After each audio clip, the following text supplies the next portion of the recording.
and my little kitchen coat on, ready to teach you how to make a very delicious carne guisada. And I know in South Texas, carne guisada, I mean, we cook it at home, and we grew up with carne guisada, and it's everywhere. It's in restaurants and all, but this recipe is very authentic. Now, as an entertainer, I travel a lot, and sometimes I get to ask people about recipes and about foods. I have so many recipes I brought back from Puerto Rico, and but this recipe here, it's a combination of Arizona, New Mexico, Mexico, and Texas ideas. It's a very, very good recipe. It's excellent. Okay, but it's very tasty. One of the secrets to that recipe is that I use chiles guajillos. Chiles guajillos. I'm using beef chuck roast, and I have about almost 2.5 pounds of beef chuck roast. So, really, for 2.5 pounds, I would use just 3. But today I'm going to use 4, because they're really not that hot. They're very flavorful. Okay. Now, before I do anything else, what I'm going to do, I have here a little pan with water. So I'm going to put my chile guajillos in here, and I'm going to cook them. And how you cook them, you just boil them, okay? And I'm going to boil them for about, maybe 7 minutes. So while I do some of the rest here, I boil them. But when I set my chiles here, they have a tendency to float. So what I do is I get one of these strainers and open it, and it gives them a little weight and keeps them in the water while they cook. As I described all the ingredients for this super very flavorful carne guisada, I'm going to list the ingredients. But this recipe calls for, I'm using a yellow onion. I can use a white onion or a yellow onion. Yellow onions are very flavorful, and white onions are kind of sweeter. But I'm using, it's a large onion, so I'm only using half of a large onion, and it's really about 1.5 cups. This is the other half, so you can almost tell how much, but it's at 1.5 cups. Then I'm using 1 whole finely diced bell pepper,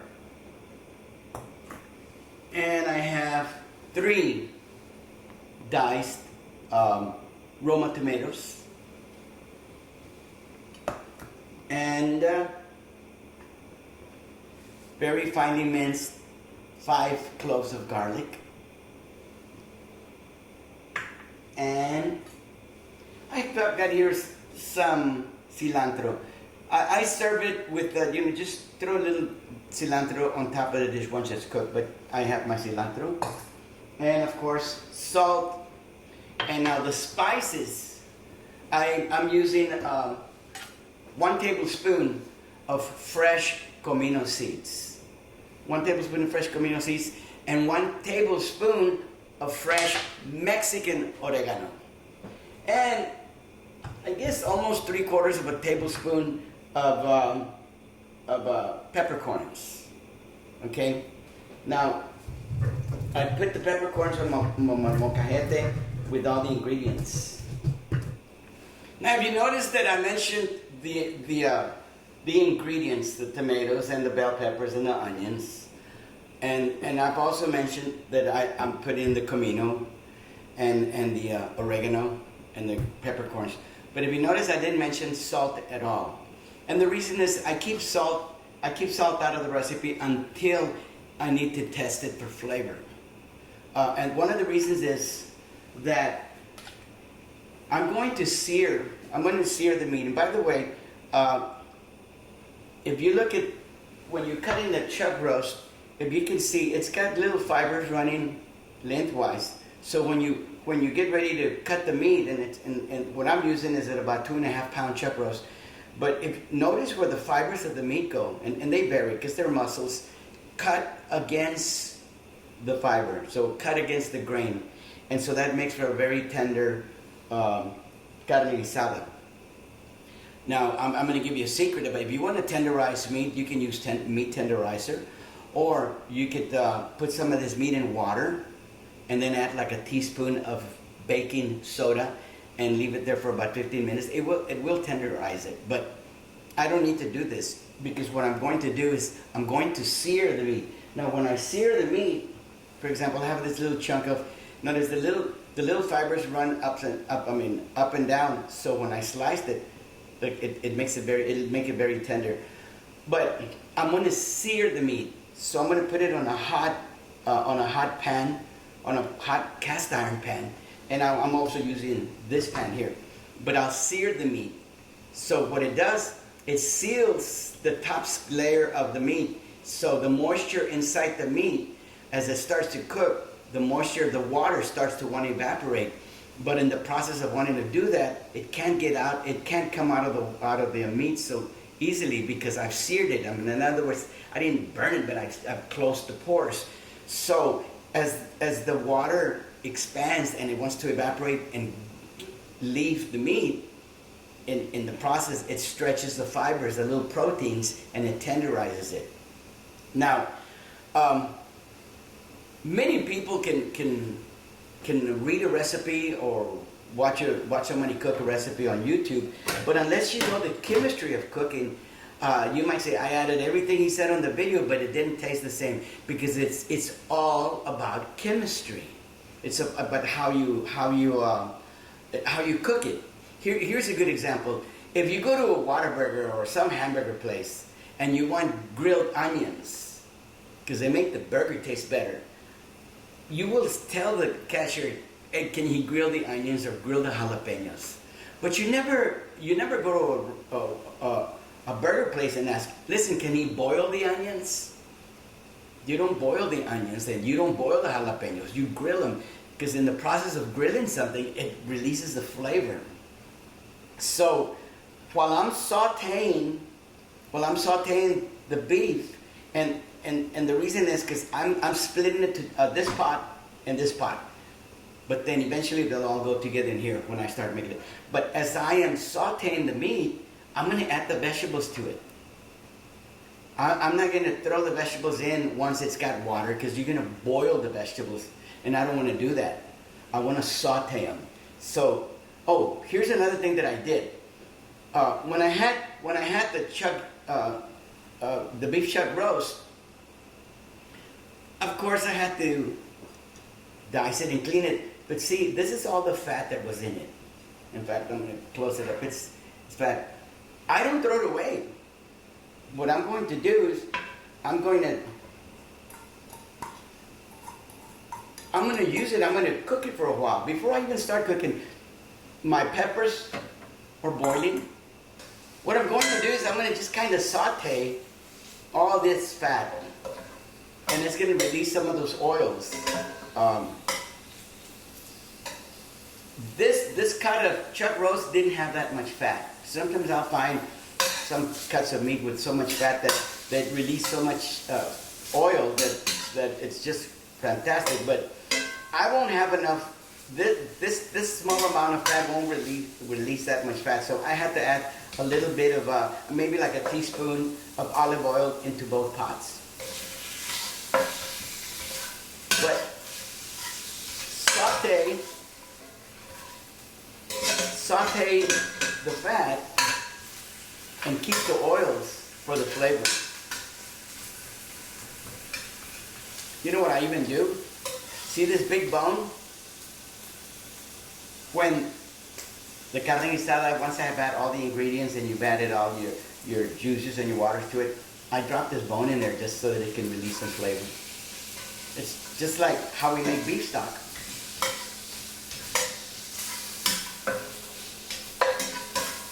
Notice the peppers the water's boiling, so I'm gonna leave them on there like that for a while. They're cooking. When I put the comino and the oreganos in the mortar or the molcajete, and then I added the peppercorns, please make sure that you grind the peppercorns really well.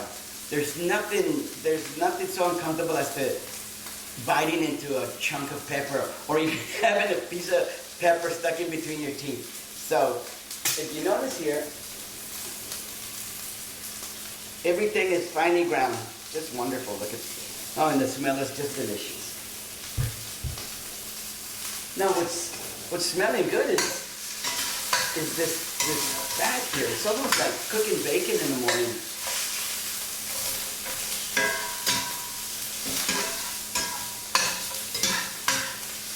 So it's funny, every time I try to cook the fat up like this so it can release the juices, when it's nice and cooked, it almost looks like I made some chicharrones. They're cooking, but I'm not going to burn them. Make sure you pull them out in time, because once they start to burn, now you're really ruining the oil underneath it.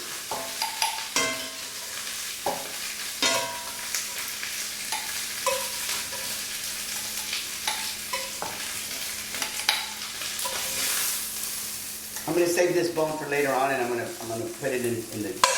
Look at all this nice, wonderful, wonderful. So I'm going to get some of my carne here, and I'm going to add the other half in here. And why do I do that? So that it can sear evenly.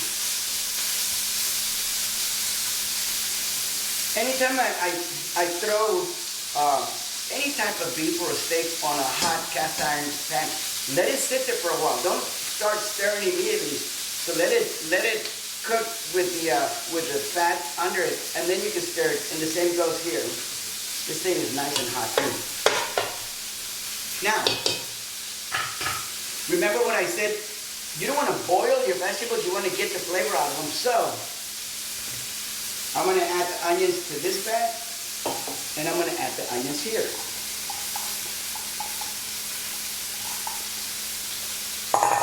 I'm going to add half the bell peppers in here, and the other half in here.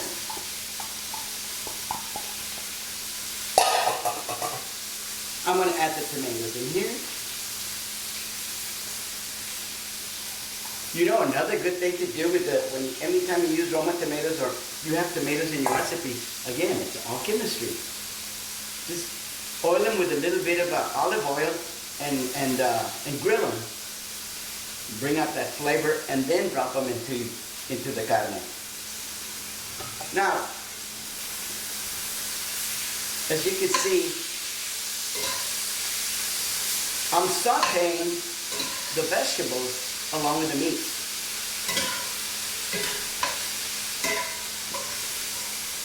And I'm not adding salt. Not yet. And you wonder why? Because the salt will draw the juices out of the meat. I want any type of moisture inside that meat to stay in there and help tenderize the meat.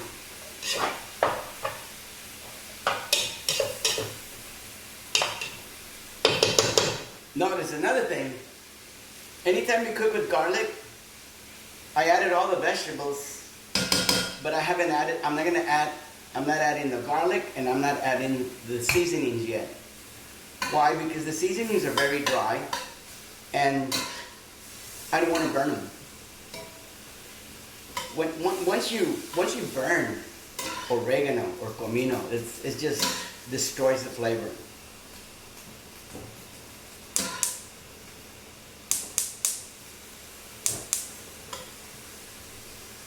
This is a great recipe. This is a great dish, but you have to be patient.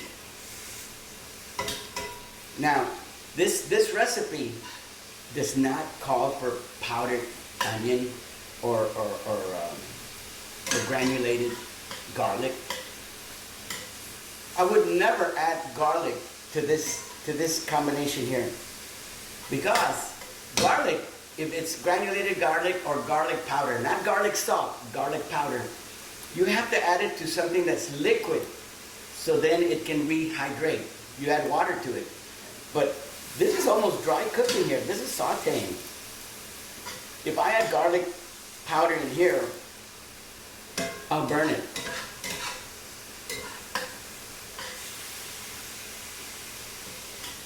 Looks great.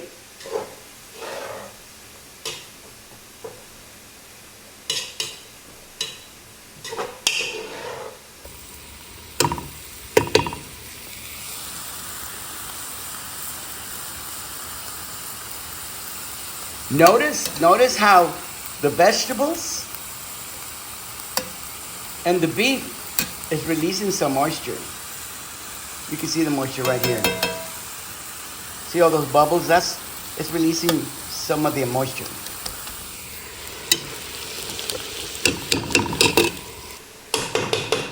Therefore, since there's some moisture there, then I'm not going to take a chance of burning anything. So now I can add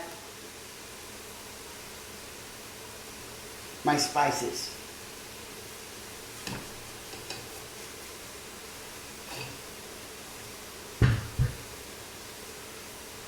And the garlic.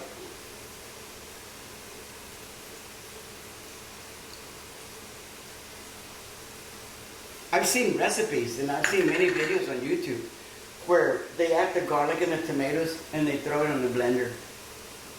They blend everything together in juices, in chicken stock, and then they add it to the meat. Look at this, I'm sauteing the garlic, I'm sauteing the onions, and all that. This kitchen smells so wonderful right now, and I'm not even there yet. Let me remind you something about when you're sauteing your meat, or when you're making carne guisada, don't ever add water to it yet. Because you have no idea how much water this meat's going to release. So if you keep adding water to this combination here, what you're going to do, you're going to be diluting the flavors of all those vegetables and spices.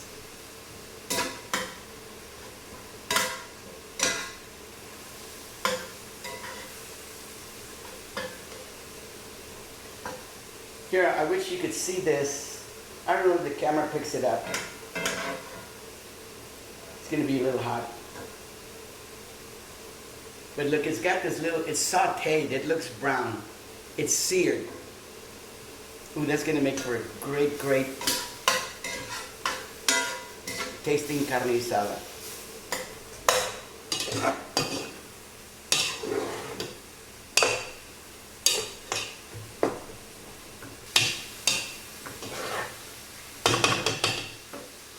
Now this part has a lot of liquid. I'm going to add the bone to it just to give it more flavor. Because remember, once I have all these both pots put together and this in here, this meat is going to cook for about an hour and 20 minutes.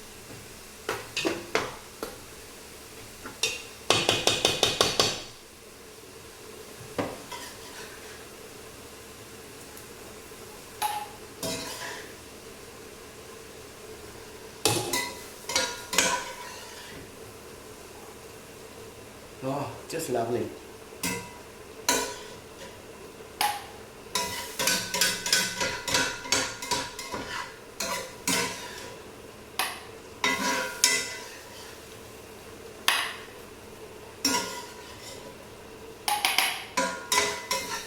I'm not trying to advertise for Whataburger, but that was the best way that I could explain to you how you want your vegetables cooked. You don't want them boiled. Now they're going to boil, but you've already released all that flavor into the meat.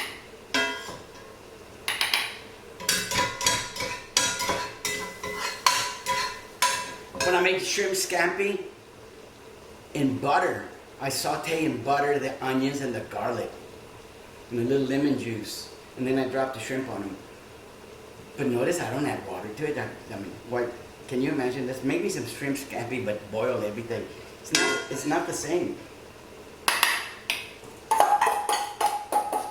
It's all about chemistry. Okay?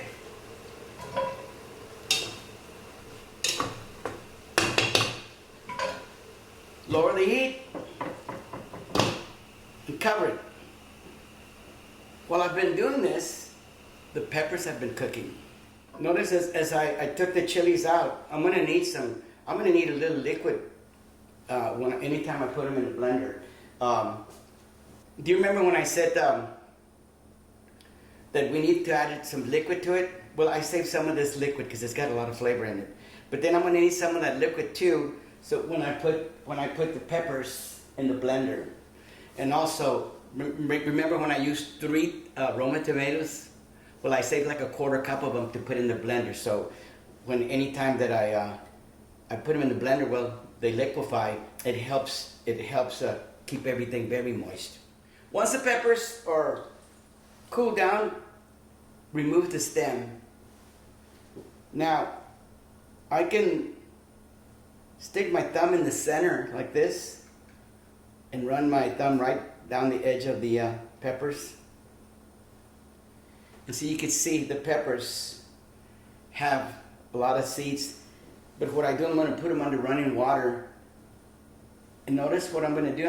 I'm removing those little veins. Sometimes, no matter how well you put this in the blender, those veins are still there. See, that's a perfect piece there. Now let me rinse all the seeds off. Okay, my chili guajillos are clean. But what I'm going to do is I'm going to dice them a little bit more before I throw them in the blender.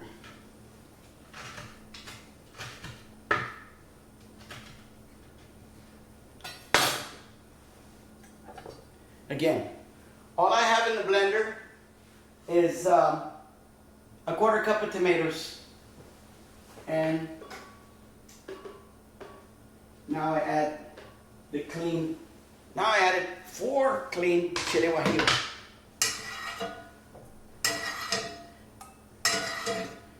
I'm gonna add. I'm adding some of that liquid.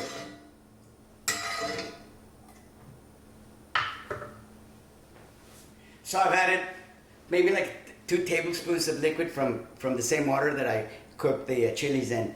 But now I'm going to add some Nor's caldo de tomate de pollo. Okay, just look for that red top, but it's tomato. I'm going to add 2 teaspoons.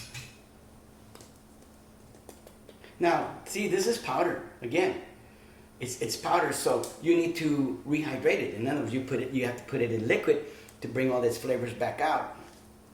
So what I do, I'm adding it to the liquid.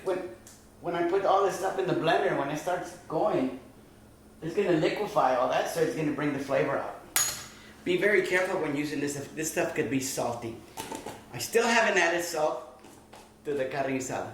Not yet. Why? Because maybe this would be a little salty. Now that I've noticed that my carne guisada is releasing a lot of its liquids, and the vegetables have a lot to do with it also, I will add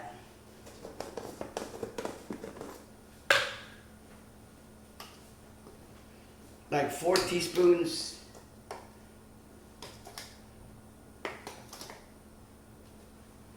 of caldo de pollo, the Nor. Now this one, always look for the green lid. That stuff is great. It's just, can't beat that. Well, you can beat that because I do keep chicken stock at home, always. I don't have any chicken stock today. I'm liquefying the chili.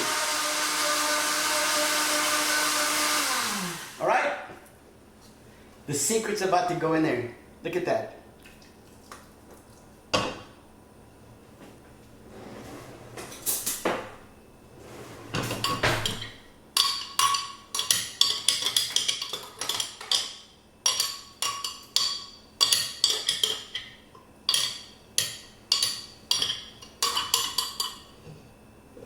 Now, if you notice, there's some good stuff in there.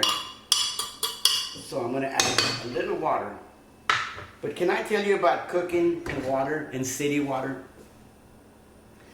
Never use city water. I live in Corpus Christi, Texas. I never use Corpus Christi water for cooking. And I'm thankful that I can afford a refrigerator that's got a filter, but then I also have a filtration system in this house. But Corpus Christi water has a lot of chlorine in it. Corpus Christi water is very hard. So I'm going to get some water from the refrigerator because it runs through 3 filters to rinse this off. And I think I'll use maybe 3/4 of a cup.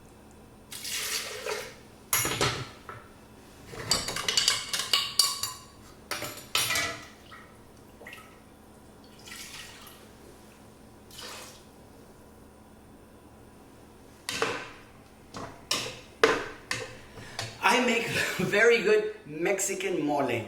I don't use those canned Doña Marias or whatever they're called. I make my own mole, but I do the peppers just like I'm doing here.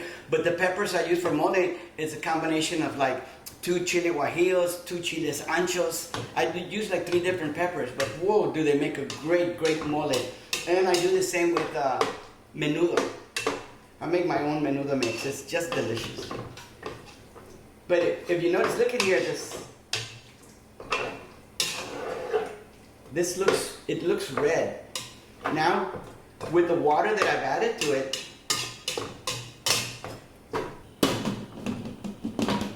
so this, have you noticed since we started this cooking this, so this thing's been cooking easily for 20 minutes. So I'm gonna let it sit here on a low heat and let it simmer or cook for another 1 hour and make it very tender. But while I'm doing that, I know that it's going to release a few more juices.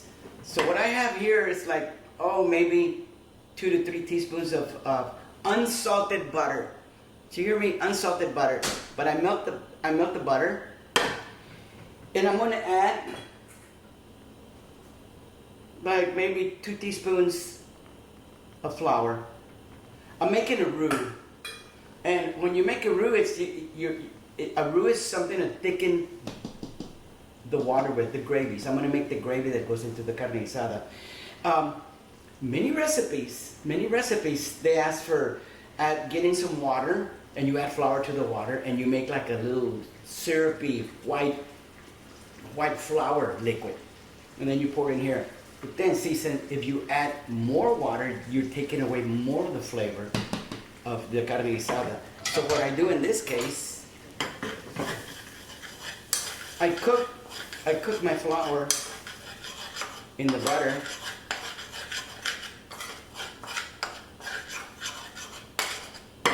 And I'm making kind of like a paste roux.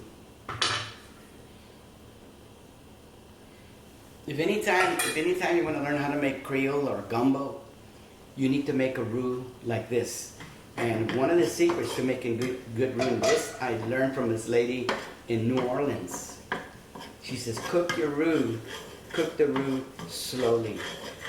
I have it on a medium heat, but I'm cooking the roux. I'm just cooking it. I'm going to cook it until it starts almost turning a nice little brown. So really what I'm doing is I'm cooking the flour. But the more you cook your roux, anytime you drop it into the liquid, it won't ball up and you won't have lumpy gravy. Like when I make biscuits, I always make my roux like this. When you have this kind of roux, you can get some milk and scald the milk. It almost comes to a boil, and then you add the roux to it. And then maybe you chop up some sausage and put it in the gravy, and salt and pepper, so you have nice cream gravy with sausage over the biscuits. But you always have to use a roux like this.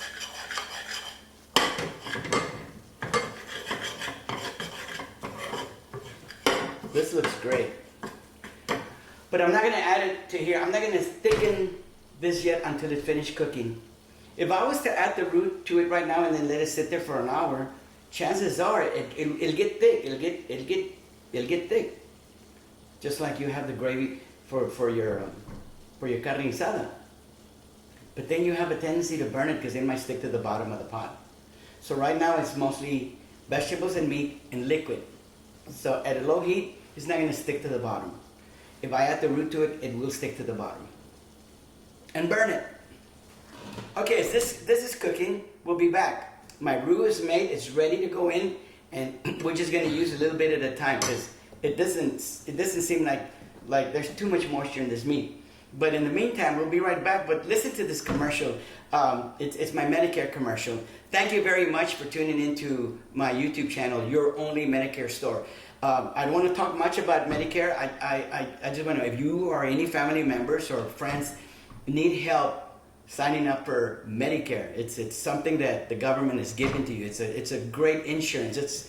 If you paid for insurance for a long time and you paid a lot of money for insurance, and now once you retire or once you reach 65, the government will insure you. It's a fantastic thing. I hope you guys get out to vote to whatever party you want to vote, but make sure that party you're voting for will not get rid of your Social Security and your Medicare.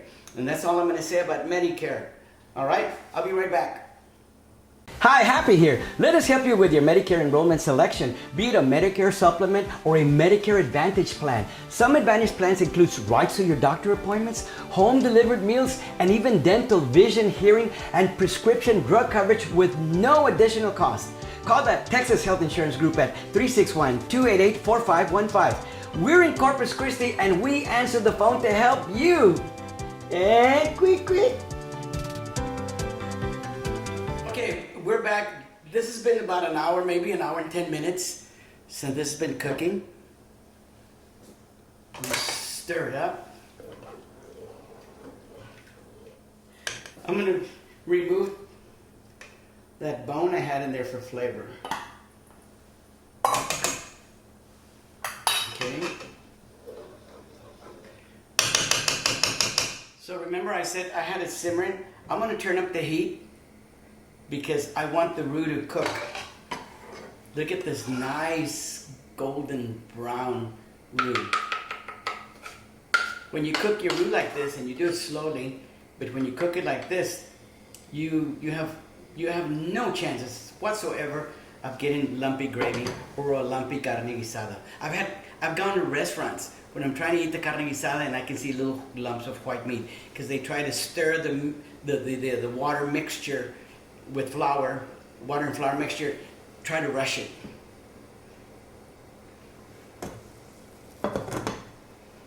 And while I was waiting, I was cooking me some white rice. Actually, it's white jasmine rice. And many people enjoy carne guisada with Mexican rice, but notice that notice that the carne guisada already has a lot of the ingredients that Mexican rice has. And by the way, when right before we left to let it cook, I added a bay leaf in there, so it cooked with a bay leaf in there. And another thing that sometimes I didn't do it today, but sometimes it's nice to add it. I have 2 sticks of celery, finely chopped, just like I did the bell peppers and the onions, and I saute them with the meat like I did earlier. But I didn't use any celery today. Okay, see, this is boiling now. Watch.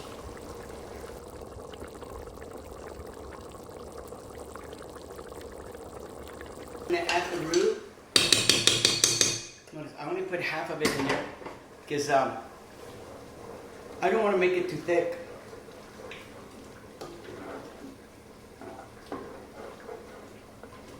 With the carne guisada liquid very, very nice and boiling and hot, it helps thicken the roux.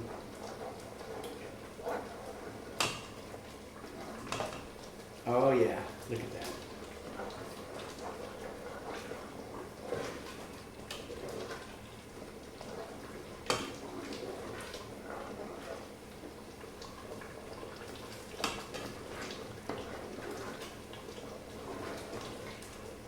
I'm left-handed.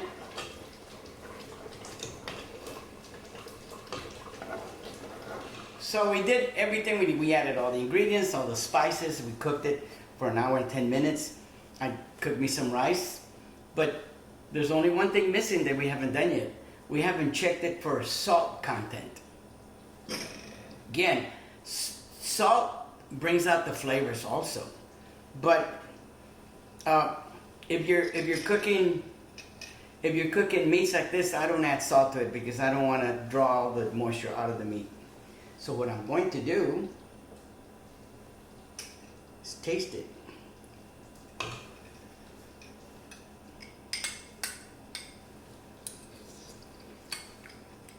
Mm. The meat is beyond tender. Super tender.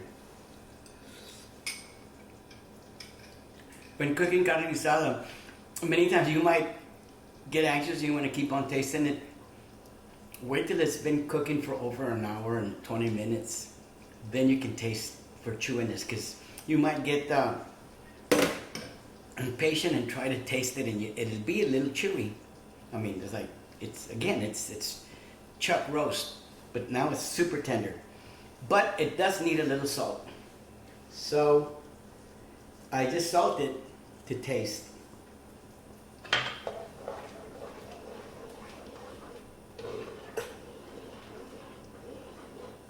I know that this carne guisada is perfect now. So again, and the reason, like I said, I don't like to eat it with Mexican rice is because we have all those flavors of all the ingredients in Mexican rice as we do in the carne guisada, onions and peppers. And so I use jasmine rice, white jasmine rice with maybe a little garlic and maybe a little bay leaf. But I put bay leaf in the carne guisada, so I didn't do it in my rice. But why do I do that? Because I want to enjoy the flavors of the carne guisada over the rice.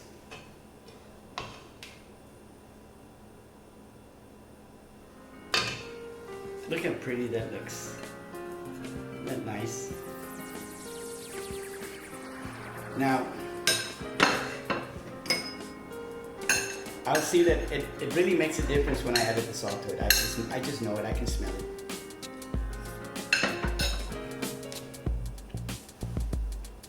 The tastiest carne guisada ever.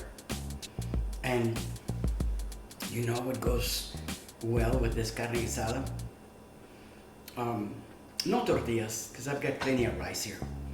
No wine, no beer. A very, very cold Coca-Cola. In a can or in a bottle. Oh, and here's another thing. When I have another thing here. When you serve your carne guisada over rice, then you can do what I love to do. I add a few sprigs of little cilantro on top, and it just adds so much flavor. I can even add it to the carne guisada, but I like to serve it with cilantro. And cilantro with every bite. Oof, delicious. Thank you very much for tuning in to your only Medicare store to learn some of these recipes. And I know that some of you young folks out there learning how to cook tuned in, and so there's no need for you to listen to my Medicare information. But if you know grandma or grandpa or your parents that need that kind of help, or you want to ask them, if you know they're turning 65, let them know that I'm here to help. Again, thank you very much.